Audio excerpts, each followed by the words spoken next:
Olá, seja bem-vindo ao nosso programa. O Com a Palavra de hoje fala sobre o alcoolismo. Este problema, considerado doença pela Organização Mundial da Saúde, atinge milhares de pessoas em todo o mundo. As consequências podem interferir na vida do dependente e familiares. Aqui em São José dos Campos, é possível procurar ajuda e tratamento gratuito. Vamos conversar sobre isso com uma especialista em dependência química. Com a palavra, Patrícia Minari. O que é o alcoolismo? Hoje a gente entende que o alcoolismo é uma doença, né? Ela tem uma classificação no Código Internacional aí de Doenças e ela é uma doença e ela tem critérios diagnósticos para isso. E esses critérios incluem principalmente a compulsão, né? O não conseguir parar de consumir, né? A falta de controle.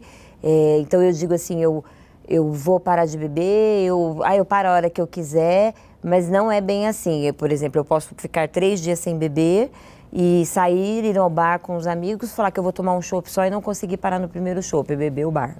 Entendeu? Então, acho que é muito importante hoje a gente saber que é uma doença, porque por muito tempo foi classificado na questão do caráter. É como se a pessoa tivesse uma fraqueza de caráter, como se ela não tivesse força de vontade, como se ela fosse uma pessoa desleixada. Então, hoje, a gente sabendo que isso é uma doença, ela tem uma outra tratativa, até porque ela tem mesmo tratamentos para isso. Qual é a diferença entre abuso de álcool e alcoolismo? Eu acho que uma das coisas legais que a ciência descobriu foi essa caracterização, né? As pessoas falam isso com muita facilidade. Eu só bebo socialmente, né? Mas eu bebo socialmente no final de semana e eu brigo com a minha mulher, eu chuto o cachorro, eu bato o carro. E aí eu já começo a ter um uso abusivo, um uso com problemas. Na verdade, o uso social é aquele uso sem problemas, né? Então, eu vou beber, por exemplo, e não vou dirigir, não vou me embriagar, né? Não vou exceder o limite da bebida. Então, o beber socialmente, ele tem um limite, até classificado pela OMS. Então, a gente tem, para o homem, por exemplo, 3 doses num dia e para a mulher 2 doses, por conta da diferença do organismo. Esse é o beber social. Agora, esse beber que já começa a dar problemas, então eu saio com os meus amigos para beber no final de semana, mas eu vou ficar embriagado e eu vou ter uma série de problemas por conta desse uso, né? E problemas sociais, problemas familiares, problemas até físicos. Esse já é o beber nocivo, eu começo, abusivo. Eu começo a beber e ter problemas com isso. E boa parte da nossa população se encaixa nesse local de beber e ter problemas, sem a doença ainda instalada. O problema é que o uso abusivo, ele é um passo para a dependência. E após a dependência instalada, que aí a gente vê através dos critérios diagnósticos, né, a compulsão, a tolerância do organismo. No começo eu bebia 2 cervejas, já ficava balão, agora eu posso beber 10 e eu continuo do mesmo jeito, quer dizer, meu organismo está tolerante à substância, né? Eu perco o controle com muita facilidade, eu tenho muitos problemas. Esses critérios que são feitos por um profissional de saúde, eles dão aí o alerta que realmente a doença se instalou. E depois da doença instalada, o alcoolismo, infelizmente, até hoje não tem cura, ele tem controle. Né? Então, e o controle é a abstinência. Então, uma pessoa que passou a ser um alcoolista, que passou do uso abusivo para a dependência, ele não consegue nem depois ser um bebedor social. Então, ele não consegue nem ir a uma festinha, eu vou tomar só uma tacinha de vinho. Não dá mais. Porque a partir do momento que ele coloca o álcool na boca, ele abre o que a gente chama de compulsão. E aí ele não para mais de beber. Quando eu trabalhava no CAPS, eu me lembrava que os pacientes falavam assim: Dona Patrícia, para nós um copo é muito e um bar é pouco. Porque se um copo já abre a compulsão e eu vou beber o bar inteiro e não vou parar. Quais são os principais gatilhos que podem levar uma pessoa ao alcoolismo? Isso é uma questão bem legal, assim, nos jovens, a gente ainda vê que 70% deles começa a beber ou usar qualquer tipo de substância por curiosidade, por incrível que pareça. Mas os problemas familiares, o desemprego, problemas financeiros, desavenças, né? E é muito interessante que a pessoa olhe, isso é uma coisa que eu converso muito com os meus filhos até, que a pessoa olhe quando a bebida ou qualquer substância começa a ser uma muleta na vida dela. É muito importante que a pessoa perceba. Então, assim, eu tô triste, né? Sei lá, fui mal na prova, ou eu briguei com a namorada, ou aconteceu alguma coisa, eu vou beber. Tá aquela coisa que a gente diz, vamos beber para esquecer, né? E essa muleta é um sinal de que eu tô usando a bebida de uma forma inadequada. Então, se a bebida passa a ser para mim algo, para relaxar eu só consigo beber, eu só consigo relaxar se eu beber. Então, aí você começa a ter problemas. Porque o álcool, ele deve ser como qualquer outra coisa da nossa vida, que a gente faça. Eu aprecio, por exemplo, o sabor do vinho. Então, aquele prato vai muito bem com um vinho. Essa é uma questão. Agora, se eu bebo para buscar o efeito da substância, para dar um grau, para dar um ar, como o pessoal diz, tal, ali sinaliza que tem um problema. Então, o aumento do consumo, o eu ter dificuldades para parar e eu começar a usar aquilo como algo, como uma válvula de escape sempre para a minha vida. Esses são sinais muito importantes para a gente sacar que está tendo um problema com isso. Quais os principais efeitos que o álcool provoca a curto e a longo prazo em nosso organismo, quando há dependência?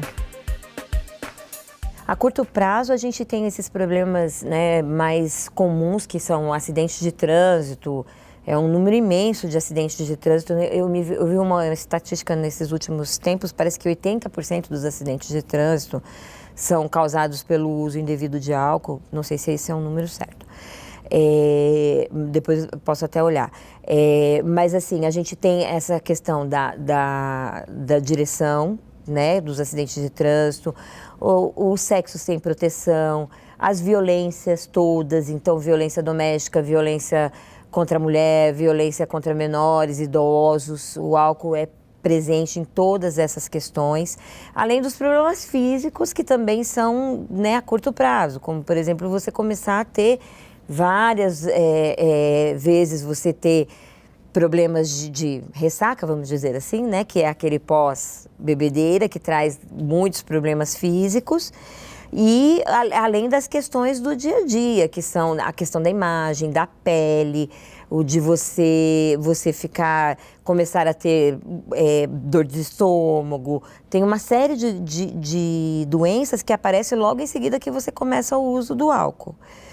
Agora, a longo prazo, aí os problemas são infinitos, né? Eles vão desde os sociais até a questão da destruição da família, do problema que causa nos filhos, das mães com seus filhos, dos problemas de violência que se perpetuam dentro das casas, né? Que a gente conhece muito bem, e das questões físicas também, né? Então, as cirroses, os cânceres, vários cânceres são provocados pelo uso do álcool, câncer de boca, né, câncer de estômago. E aí você vai trazendo problemas que às vezes você não consegue mais se libertar e você traz isso para a sua vida como um todo. Você pode até parar de beber, por exemplo, você bebeu 20 anos, depois você para de beber. Você vai ter muitos ganhos com isso, mas tem algumas questões que você trouxe para o seu organismo que vão estar lá.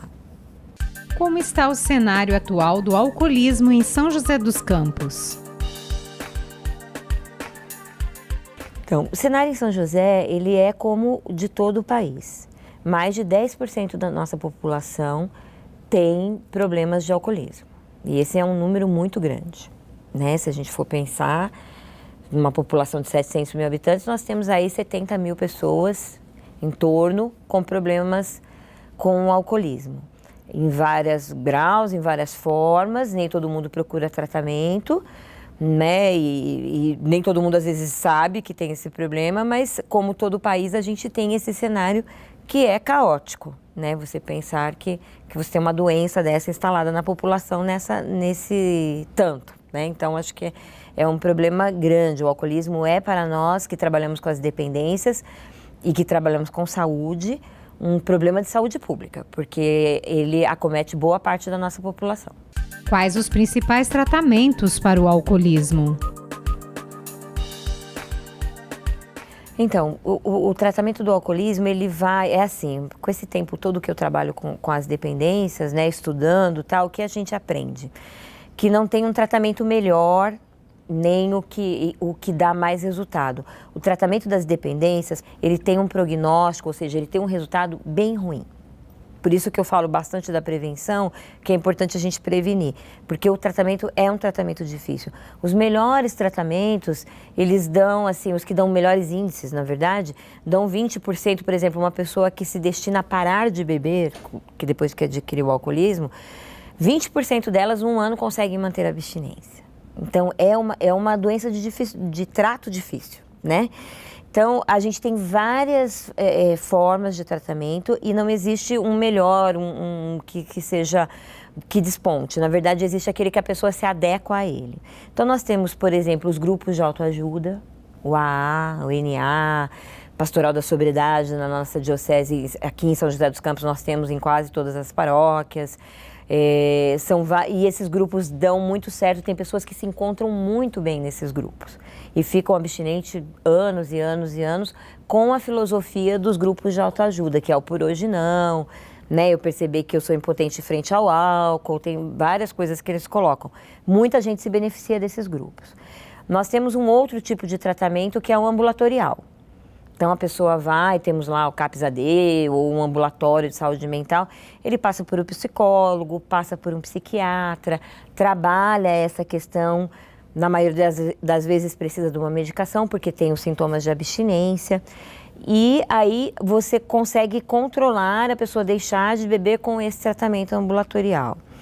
Existem também as internações, né? E as internações, elas vão desde a internação em hospitais psiquiátricos, né, até as comunidades terapêuticas, que hoje se ouve muito falar, que são aqueles lugares onde são formados por pessoas que tiveram problemas com álcool e eles cuidam dessas outras pessoas que hoje estão nessa doença. Hoje essas comunidades têm equipe profissional, que é uma coisa que você ganha muito, então psicólogo, psiquiatra, médico, enfermeiro, e isso ajuda muito. E você consegue fazer um tratamento de uns 6 meses aí para os casos mais graves de alcoolismo, porque a grande maioria consegue se tratar em meio aberto. E o importante é que a gente consiga fazer o tratamento no meio aberto, que a pessoa consiga se tratar mantendo a sua vida, trabalhando com a sua família, com as suas coisas organizadas. Como buscar apoio para o tratamento do alcoolismo em São José? Bom, aqui em São José, da prefeitura especificamente, nós temos para homens, né, maiores de 18 anos, nós temos o CAPS Álcool e Drogas, que fica na Rua Sebastião Hummel, bem no centro, que é um serviço de porta aberta, ou seja, eu posso passar na frente e falar, eu quero me tratar. E lá é um dos nossos únicos serviços que funciona dessa forma, então você não precisa ter o encaminhamento de um profissional de saúde. Você mesmo pode decidir ir lá e falar, olha, eu gostaria de me tratar, e você vai passar por um plantão de acolhimento, ele tem uma equipe multiprofissional para te acolher, e a partir dali eles vão traçar um tratamento para você, junto com você e junto com a sua família. Porque a família é importantíssima no tratamento. Para menores, para adolescentes até 18 anos e para mulheres, nós temos também um serviço específico que se chama SAMA, que fica na Rua Pedro de Toledo, que é um serviço também ambulatorial, que também trabalha com a porta aberta e que você, ou a família pode procurar, no caso de adolescentes, ou a pessoa pode ir até lá e procurar, e ali tem tratamento específico para essa população, que são os adolescentes e as mulheres. E nós contamos também com um serviço de urgência, que é a UPA de Saúde Mental, que fica no Satélite, na Rua Pituba, número 100, que é um serviço porta aberta 24 horas, que tem psiquiatria por 24 horas. Então, se você tem uma urgência, uma intoxicação ou uma crise de um problema psiquiátrico por conta do uso, porque isso acontece, você pode também procurar esse serviço da UPA. E os nossos serviços hospitalares, então todas as nossas UPAs, UPA Norte, UPA Sul, todas elas recebem para essa intoxicação. Então, no caso de intoxicação, eu posso procurar qualquer um desses serviços.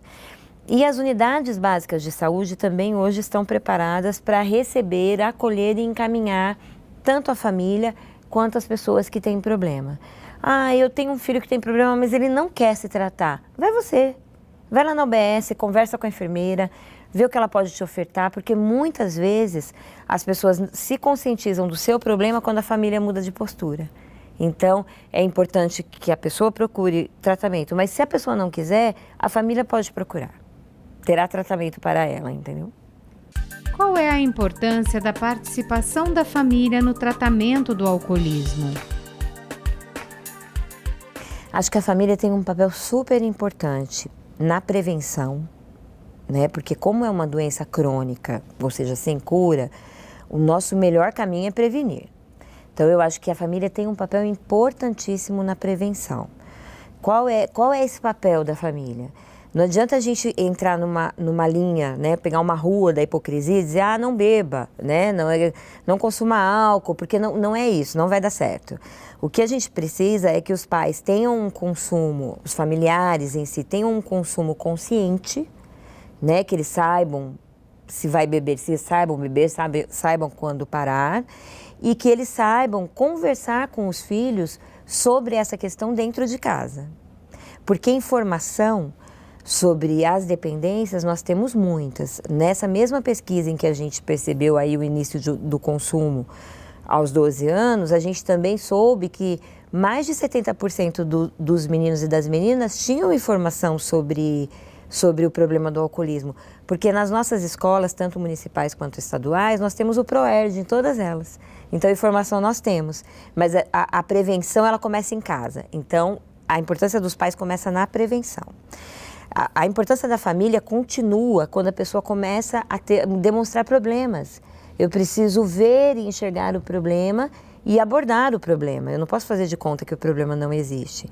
Uma pesquisa feita pela Unifesp também há uns 4 anos atrás, ela dizia assim que uma pessoa demorava para procurar tratamento depois de começar a ter problemas com bebida ou outras drogas, cerca de 8 anos. 8 anos é muito tempo para a doença se instalar. E isso acontece porque a gente vai deixando, é melhor a gente não ver aquilo, é melhor a gente não conversar, a gente não alertar. Então, a família também tem um papel importantíssimo na prevenção, depois na intervenção de dizer, olha, eu estou percebendo que você está tendo problemas, e no apoio de procurar um tratamento, de estar junto, de falar, nós estamos juntos, vamos procurar, tem saída, tem formas, né? Não é só a internação, na maioria das vezes as pessoas acham que tem que internar, a internação é o último dos nossos recursos, mas as pessoas acabam ficando com muito medo. Então, o preconceito faz com que a gente não fale sobre o assunto dentro das nossas casas e que essa doença se perpetue. Então, a família é importante desde a prevenção até o tratamento. De que forma o preconceito prejudica no tratamento do alcoolismo? Sim, acho que tem algumas perguntinhas que são bem interessantes da gente fazer. Tem um teste rápido que a gente faz nas unidades de saúde que pergunta assim, você já pensou em parar de beber? Você já pensou alguma vez, acho que eu devia de beber menos ou diminuir, né? Depois, as pessoas, os seus familiares, né, as pessoas reclamam do seu hábito de beber. Depois, assim, você já teve problemas no trabalho por conta da bebida? Por exemplo, fui num churrasco domingo, bebi demais, segunda não consegui trabalhar, estava ruim mesmo. Entendeu? E se você já teve algum problema de saúde que algum profissional já relatou ser por conta do uso da bebida. Se você responder 2 dessas perguntas positivas, você já acende um sinal de alerta de que você está tendo problema com o álcool. E esse sinal de alerta, ele pode acender antes de você se tornar um dependente da substância. E tem uma coisa interessante, Paulo, que no começo, há muitos anos atrás, né? Há uns 20 anos, quando eu comecei a trabalhar com essa questão das dependências, a gente só tratava alcoolista mais velho. a faixa etária dos alcoolistas, né, de pessoas dependentes do álcool, era de 40 para 60, 70 anos, mas para frente dos 40. Hoje, os serviços pegam alcoolistas com 26 anos. E o alcoolismo ele tem um tempo para se desenvolver, né? Ele leva numa média de uns 5 anos para você desenvolver mesmo a patologia. E então isso quer dizer que essa doença começa cada vez mais cedo nas nossas vidas, né? Os meninos e as meninas bebem cada vez mais cedo. E esse também é um fator importantíssimo para a doença, porque quanto mais cedo eu começo a consumir uma substância que altera o meu organismo, mais chance eu tenho de me tornar dependente dela. Então, um menino que começou a beber com 13 anos, ele tem 50% de chance a mais de ser um alcoolista do que, por exemplo, um menino que começou a beber aos 18. A lei, ela não vem à toa, ela vem porque realmente o organismo já está mais estabelecido com 18 anos. Só que o grande problema é que os nossos meninos hoje bebem, nós fizemos uma pesquisa em 2018 na região sul, sobre drogas, a bebida mais usada era álcool. O início do consumo, o pico é entre 12 e 13 anos. Então, eles são muito novos, né? E aí eles têm grandes chances de desenvolver muitos problemas de alcoolismo. O que falar para quem quer buscar tratamento? Eu acho que o mais importante da gente dizer para uma pessoa que tem algum tipo de dependência é que tem saída. E que a saída nem sempre é tão drástica quanto as pessoas imaginam. Porque tem uma estatística interessante do tabagismo que fala que 70% dos tabagistas não tentam parar de fumar porque tem medo do fracasso. Então, o medo do fracasso para todas as dependências, inclusive para o alcoolismo, ele é um dos fatores que as pessoas não procuram tratamento. Porque lá dentro dela, ela tem a sensação de que ela não vai conseguir. Que ela não vai conseguir viver sem aquilo. Então, a descoberta da ciência de que o alcoolismo é uma doença, ele também trouxe a possibilidade de um tratamento. E de pessoas capacitadas para isso, que vão te acolher de uma forma diferenciada, que vão te ouvir. Então, assim, acreditar que tem uma saída faz muita diferença para eu querer procurar tratamento. Então, a mensagem eu acho que é bem essa, assim, acredite que dá para sair. Se você já se encontra nesse estado que você percebe que a bebida controla a sua vida e não você controla a bebida, é muito importante que você possa procurar ajuda. Existem muitas formas de sair e elas não precisam ser radicais. Eu não preciso sair do meu meio, eu não preciso... Eu disse e repito, a internação é nosso último recurso. E muitas vezes as pessoas não procuram tratamento porque não querem se internar. Mas essa é a nossa última cartada. Então, procure o tratamento porque com certeza vai ter uma recepção muito boa e uma perspectiva muito diferente do que fica só na minha imaginação, entendeu? Eu não vou conseguir sair disso.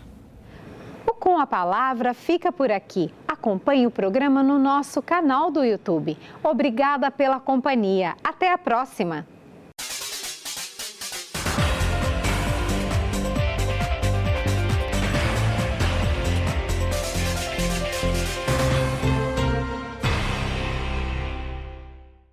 E para você que acompanha os nossos programas e gosta de estar por dentro dos assuntos da cidade e também do trabalho dos vereadores, se inscreva no nosso canal e confira tudo o que acontece aqui na TV Câmara. E se você gostou do nosso conteúdo, não esqueça de curtir nossos vídeos. Deixe aqui o seu like. Deixe o seu comentário e ative o sininho para ser avisado de todas as novidades.